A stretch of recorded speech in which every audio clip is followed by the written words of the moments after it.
Hey guys, Toby Mathis here, and today we have a treat. This is one of my most interesting topics, and that is how to keep from getting ripped off by your employees. I'm going to call it how to stop employee theft and embezzlement in your business. But let's just be real. It's how we don't get absolutely fleeced. Just had another client lost over $800,000 due to unscrupulous accountants and bookkeepers in their business. And I'm bringing on an expert, David. I goof up your name sometimes, but Pelligrinelli. Exactly correct. First try. Nice job. So we've worked together in the past, and David is an expert in finding assets. Like I use him because he does just deep dive asset searches, and I'm using him on an estate right now. Just full disclaimer. And I was like, he's telling me some of his stories. I'm like, we gotta put this in a YouTube and share it so people understand how common it is and how easy it is for employees to rip you off and how you can prevent it. So first off, welcome, David. Yeah, glad to be here, Toby. Appreciate it. Hope you're having a good morning. Yeah, it's always a good morning, and especially when we get to talk about some of these stories, man. Like we've all heard them of somebody, they got us for $1 million, they got us for 100,000. So and so ripped off their employee. They were using the company credit card. What's the reality? What are some rules of thumb that an employer can use to keep from getting ripped off? And I'm sure this applies to all of us that we can use, even if we don't have our own business, just regular things that we can do so that we don't get fleeced by someone who decides they're going to steal our money. Yeah, as an employer, as a business owner, large or small, you're in a rare position of being probably the most highly capitalized or rich or wealthy, whatever you want to call it, person or place that an employee knows about, right? They go to work every day. That's like the Fort Knox for them. It's where all the money is. That's where their payroll comes from. It's where their income comes from. And they see numbers and income that's bigger than numbers than they see anywhere else. Even if they're a manager of a department, they see numbers flowing into their department, hundreds of thousands, millions of dollars, when they might make, even if they make 100,000 a year, it's a multiple factor of what their income is. And sometimes it's very tempting, especially when somebody has something in their life where they need money or they're just greedy. And sometimes that's why an employee will be tempted to look at it as a piggy bank and look to find ways to embezzle, steal, rob from the employer. What are the rules of thumb? Because I actually clerked for several different judges. But I remember Microsoft, a case where they had one of their members of their accounting team had gotten seven figures. Nestle had one that was pretty massive. And these were 30 years ago. I still remember going, whoa, these are great organizations with all sorts of safeguards. And somebody got them. And then over the years, I always tell people it's not the employees stealing. It's just a matter of degree and whether you're catching it. So if you're talking to a business owner, how are you going to explain it to them? And what are the things that they can do to stop this from happening? Yeah, and that's a good point. Any one of the frauds that you see in the news, big company, small company, government agency even, 99% of the time, if you read the story, we can look back and see if a best practice, very simple best practice was used by that organization, it would not have happened. And there are things that every company should be doing. In fact, most of them are things the company probably intended to be doing to prevent fraud. And whatever reason, it didn't happen. And the reason why is, first, let's take a look at the reason these things happen. And it's called what's known as the fraud triangle. The fraud triangle is a convergence of three elements that a thief has to have in their life in order to steal money. It has to be the known or perceived opportunity to take the money. It has to be the financial pressure or some type of motivation to do it. And it has to be a justification. So let's take a perfect example. A bookkeeper in a company, and this is a true story. We had an owner of a company come to us and say, look, our numbers are off. Our KPIs don't add up. Our cost of sales too high. It's just something's wrong. We don't know where it is. So we did the investigation. What we found was a bookkeeper was stealing money. How did they do it? They were using a company credit card to put personal expenses, and they got away with it. How did this happen? We interviewed this person. The fraud triangle was in full effect. What had happened was this person had taken their credit card and went to the gas station to put gas in their car on the way home from work. Once they got home, they realized they didn't use their personal credit card. They had accidentally put the company credit card in the gas pump. They didn't realize it at the time. They were intending to steal.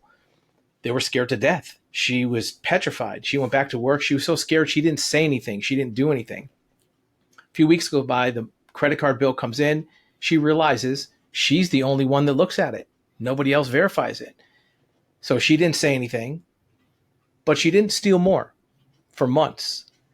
About 6 months later, one of her children had a medical event where there was financial pressure in that family. They needed money for this hospital bill. She still didn't steal, even with the pressure, because the third leg of that financial fraud triangle hadn't kicked in yet, and that is justification. And a person either has to invent, perceive, or be really affected by the justification, saying, it's okay for me to do this because of, and in her case, another employee in the company got a raise more than her, and she felt she was entitled to the same money. So she felt, well, it's okay for me to steal because I've been passed over. Those are the three legs of the fraud triangle. And in any theft, even Ponzi schemes, the person will have to have all those. The financial pressure, sometimes it's just greed, right? They don't have a debt. They just are greedy people. It has to have the ability to take the money, which sometimes people don't even realize. And then there has to be that justification. They can morally justify in terms of, the boss treated me badly. They were mean to me. The boss is, sleeping with a coworker and they get benefit, whatever the case is, right? Those are the three elements. So if you eliminate any one of those, you can prevent 99% of the frauds from happening. Sometimes it's just the owner is a little bit absent-minded. Sometimes they're just leaving the door open, and the justification can be, well, they're dumb. They're not putting checks in place. They should be punished, right? Like you can conjure this stuff up. Yeah. And it's not so much dumb. A lot of times there's efficiency, expediency in your daily workflow. And the other thing is the person who steals is almost always a trusted employee. Every time we go to a CEO or CFO and say, here's who's stealing, here's how much they stole, the first thing out of their mouth is always impossible. It never could be that person. It was definitely not them. You're mistaken, because they trusted that person. And that's part of the reason that it happens, because you trust them and you stop doing the checks and balances. For example, 2 best practices that can eliminate a large percentage of fraud in a company is the owner should open all the financial mail, bank statements, credit card statements, loan statements. The owner should open it. The owner doesn't want to open mail. They think that's below their pay grade. But if you open it and look at it, even if you don't even look at it, open it, take it out, put it back, and then hand it to the accountant, the accountant's going to realize that they're being overseen, even if you really don't look at it. It's just perception.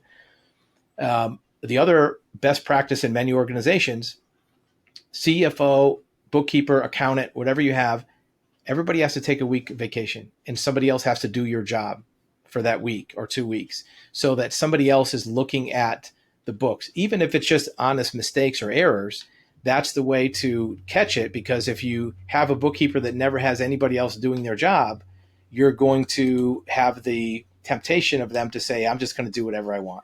We just had that, a major amount of embezzlement, and it was because the gal that was doing it took a 2-week vacation. Somebody came in and the numbers didn't add up. Yep. And a lot of times people who are stealing will be hesitant to actually take vacation. They say, no, I'm a dedicated employee. I don't want to go on vacation. I'm going to stay here. And that's the reason why, because they know that they're going to be found out.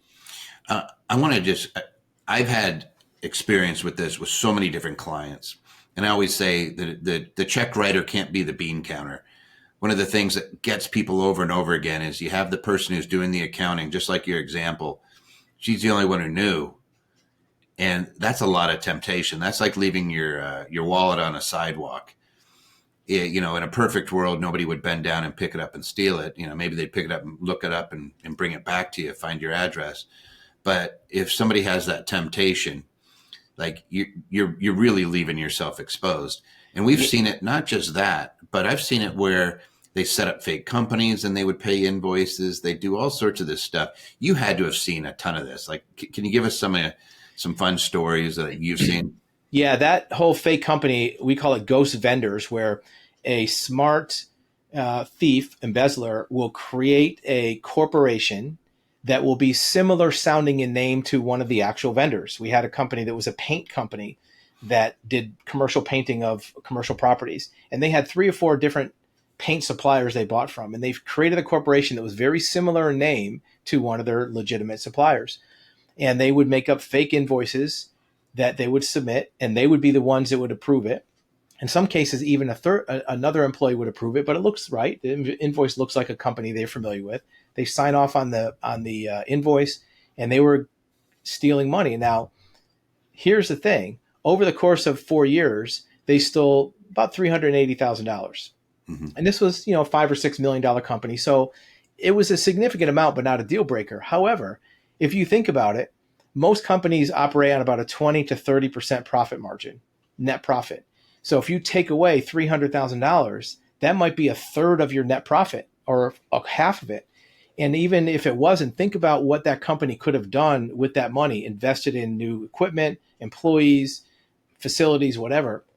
So it's more than just a loss of the money. More importantly, if you leave that temptation open, even a normally honest person might eventually slip and fall into that temptation. So you're actually protecting more than your money. You're protecting the integrity of that employee and the value of that employee. Usually when we tell a business owner this employee is a thief, they're going to say, well, the hardest part is going to be replacing the person. The money is part of it, but that person's a key person in the company. You let them down the path of temptation sometimes. So Let them down the path. But to finish that story, and I know you want to hear this, they'd set up this fake company. They sent invoices.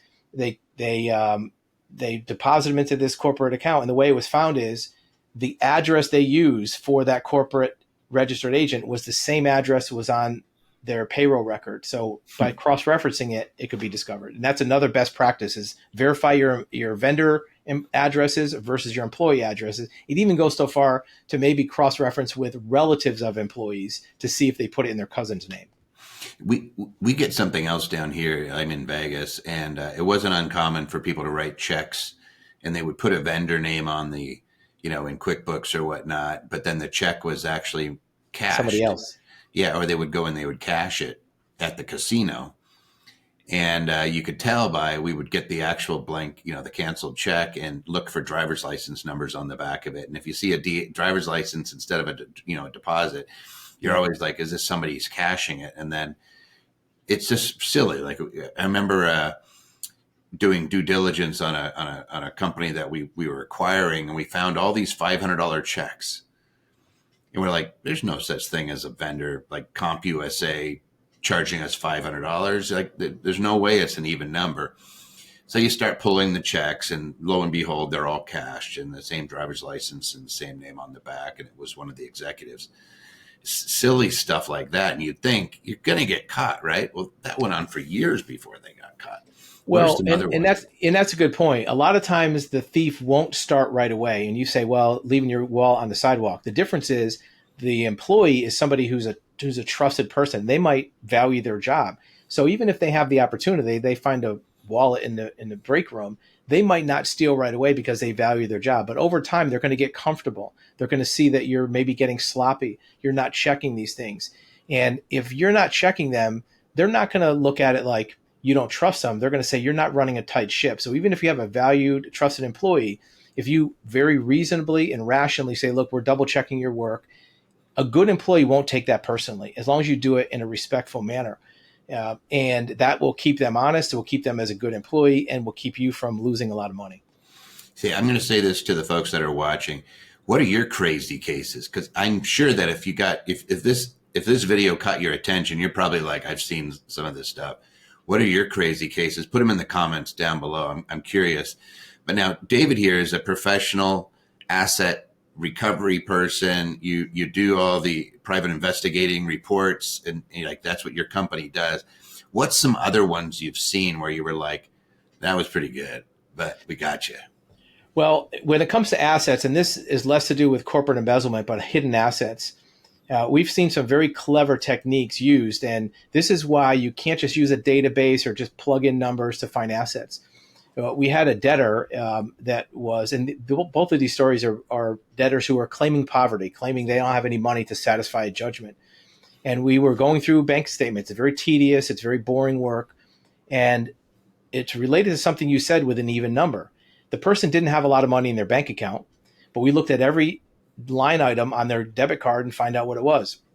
It was a line item for $32 even, 32.00 at some store. They had a name like a marine sounding name. And this is a state that had sales tax. So it's very difficult to have something in even amount. So we had one of our investigators contact that vendor, and it was a store. It was a store in a marina, a boat marina in Florida. And we had the person look up the invoice. It was for a bolt, a single bolt for $32. Well, how does a bolt cost $32? Well, it's a clevis bolt. This clevis bolt was as big as my hand, as big as my forearm. And, well, what is it used for? Either large sailboats or yachts. Well, can you find out where this went to? Yeah, we put the slip number on the receipt because there was no tax because it was part of the rental of the slip. There's a yacht at this slip. Well, that doesn't prove that this debtor owned the yacht. Maybe it's his buddies and he bought him a bolt to help him out. But then we did some more research and we found the closing statement of that yacht in the Bahamas. We looked at the closing statement. The money was wire transfer. The wiring instructions came from an account in Colorado from the law firm that represented the debtor. So we traced it back, and now we go back to the attorney we were working for goes back to that debtor and says, look, you signed a debtor's examination saying you have no assets. We can prove that you have this yacht in your name. So either voluntarily give the money or we'll, give records to the court that you lied and also look to seize the yacht. So you have to go through and look at every little needle in a haystack, uncover stones to get it. And that goes to your point of if you want to protect assets and protect your privacy, think of all the ways that those records can leak out from privacy by a very small record. We had a guy that got caught because he had a Rolex that he was hiding from a bankruptcy trustee, $100,000 Rolex. He brought it to a repair shop to have it repaired under warranty, and that record now was public. Boom. Now you could get it. Now you can get it. It's always the little minutia. And then this is going to cause everybody that's out there trying to stay private to immediately go like, there's a way if they target you. Yep. And there's a way if yes, chances are that if they spend enough resources, they're going to be able to unravel something. The trick is they never see it in the first place. So where that guy made his mistake was he was in a debtor's exam. He should have done everything he could have not to be in a debtor's exam. He should have settled his debts. So he's not sitting there disclosing everything, where then somebody who's smart like David here could put his team on it and actually say, here's the bolt. Now we tie it to an asset and we can tie you to that asset. Now we can show, but again, there's also techniques that you can use to make it to where even if they do see it, they still can't touch it. I mean, there's trust. And Toby, I like something you said a few days ago when we were talking offline is don't get lazy and make it hard for somebody to breach the privacy. Make it more expensive, more trouble than it's worth. Look, if somebody really wanted to find anything out, they could. All right. If there was an axe murderer, terrorist, the federal government could put enough resources to find anything. They could find, a fingernail you dropped on the sidewalk. But a normal civil private sector research investigation is only going to go so far in research. So if you value your privacy, you raise the threshold of cost and expense and time and trouble so that it's not worth it for them to breach your privacy. And I thought that was a really good strategy that you described. I appreciate that. And we've seen it in practice. We've had, at the end of the day, you want to settle and get on with your life. Mm-hmm. You don't want to be in protracted litigation of 4 or 5 years. I imagine that in just about every case, there was that opportunity for people. Now we're talking about employees stealing and embezzling. There's not going to be much. Like I remember having one where a gentleman was crediting back on a credit card, and it was very difficult to figure out whose credit card it was. Like the company could see what was happening, and it happened over a long period of time. Was it the same credit card every time? It was 6 different credit cards. Rotating, yep. And they were doing small amounts, and the accountants were looking at the reconciliation of the merchant account saying, oh, it's pretty close, right? It's off by a few $100 and, okay, it's millions of dollars are flowing through. So they're like, maybe it's a rounding error. They just weren't being very precise. And it wasn't huge, but over a 2-year period, it was over $100,000. So it was just a little bit every day. They were constantly doing it. And so once you could figure out the credit card, you couldn't figure out a name on it. So most you could do is stop it, but it doesn't solve the issue. So we were able to figure out who it was through some other means. I don't know exactly. Whenever you're using private investigators, they're just digging. They're digging. I don't know how they found it, but we found it was one individual. And the interesting thing was, it was the loss of that person. It was a trusted individual. The individual had the records, and then it was I want my money back. Right. The businesses a lot of times are like, how do I do as little harm as possible? I need to keep operating. How do I get my money back? Sometimes they can't. In this case, we got 100% recovery because there's the threat of jail time and, in doing things like that. But they were, they had a gambling problem. They knew they had a problem. They'd already talked to their family. Their family stepped in as soon as we caught them. It was like, here's the money. We'll pay back every nickel. They had an accounting, it matched. And the guy didn't do any time. Probably should have, but didn't. Well, that's another factor is if you're a business owner, sometimes you don't want to prosecute because it can create liability for your insurance. It can create liability for, confidence in clients, confidence in other employees. So sometimes they'll say, I don't want to prosecute. They just want either the money back or some kind of restitution. So it's a tricky thing. And that's where it's a business decision for that business owner. You can insure for this, by the way, guys. Yep. You can get employee dishonesty. A lot of people don't realize that there's policies out there. I would suggest that if you're a business owner that you do. I've seen some pretty sad stories where one individual, he had key fobs, 2 accounts, key fob. Employees set up a separate account and was using, would call him up to pretend like she was using the key fob to do a transaction so he would see a wire or whatnot, or a transfer. And she was just placating him. She had another account where everything was going. So he always thought he was in control of the account.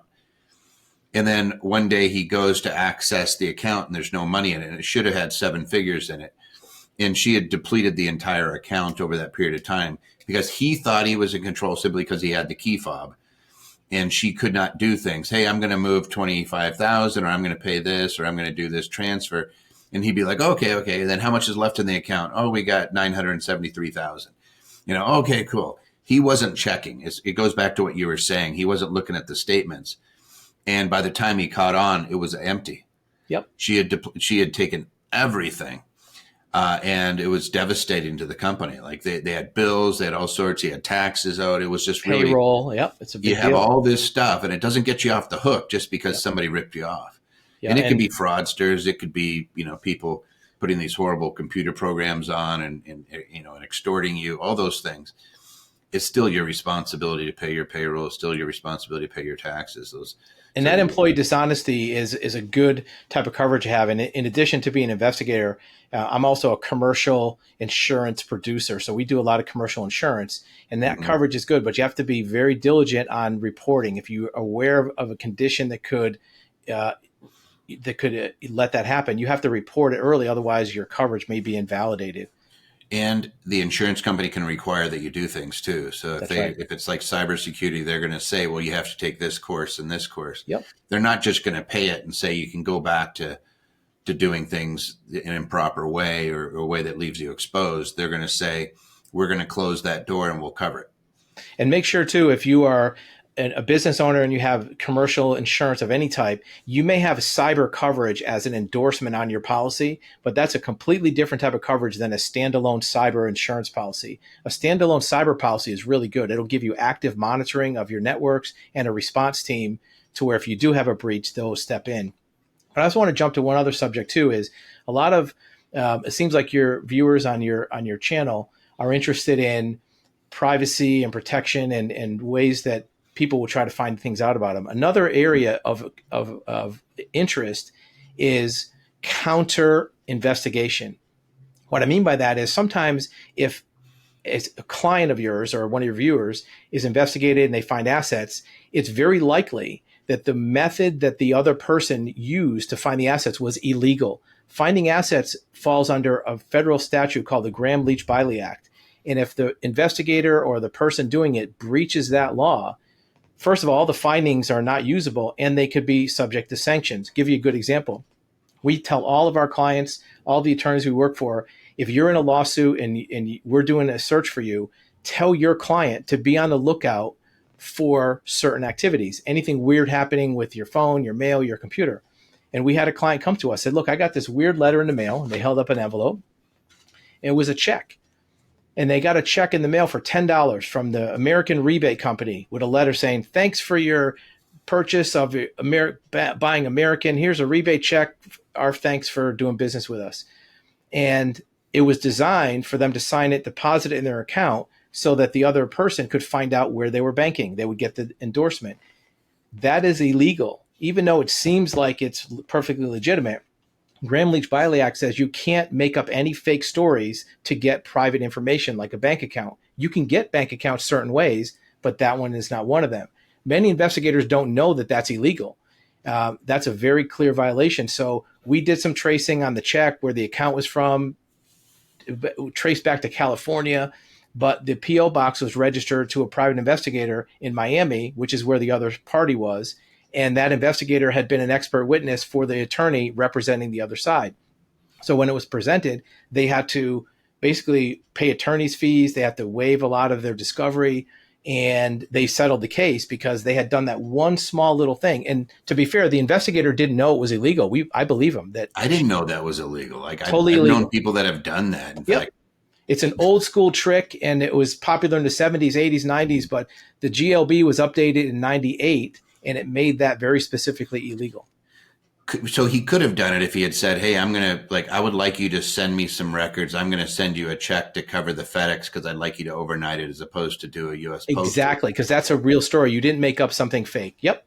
It's a very small thing. Another one that people do is they'll be a fake delivery driver and go to someone's house with, hey, I have this package for you. And to see in the house or to get somebody's signature, if you make up something fake, it's called pretexting, to get private information, that's a crime. Now, if you do pretexting to get something that's public, just an easier way, that's a different story. But you have to be very careful, and you have to know the ins and outs of GLB, the Fair Credit Reporting Act, all the different the regulations at the state and federal level. Otherwise, it can blow your whole case out of the water. I had no idea that was a thing. That's really interesting. So if you're out there and you're being investigated, maybe you have an ex-spouse or something that's just constantly harassing you. Maybe it's time that you reached out to David and said, hey, David. Find out what they're doing, because most of the time they're doing at least one thing wrong.